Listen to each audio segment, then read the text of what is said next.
Televizyonumuz muhabirlerinden gazeteci Erem Kansoy'un sorularını yanıtlayan Cambridge Üniversitesi Sosyoloji bölümünden Doktor Thomas Jeffery Miley, HDP'nin kapatılması halinde Türkiye'de demokrasinin tamamen çökeceğini belirtti. Miley, Türkiye'deki gerçek muhalefet HDP'dir, ülkedeki demokrasi HDP ile yükselmiştir. HDP'yi kaybedersek demokrasiyi de kaybedeceğiz, dedi.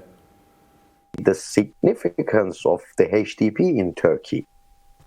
The HDP is the third largest party in the country, and the way that I see it, I see that the HDP is the hope for democracy in the country. Its platform stands for a kind of multicultural, multinational recognition of the Kurdish people, but not only the Kurdish people, of all kinds of diversity in the country, it is, as I said, I say the fate of it's the true opposition, and the fate of the democratic credentials of the country stand or fall with the HDP. Thereof, the authoritarian turn in the country, particularly since the breakdown of the peace process with the all-out war against the Kurdish people,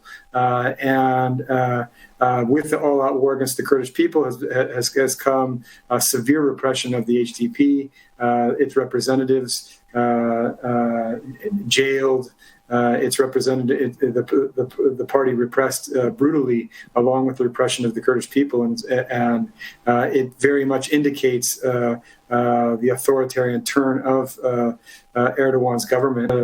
Repression of the HDP the current repression of the HDP is to be seen in a longer history of repression of representatives of the Kurdish people,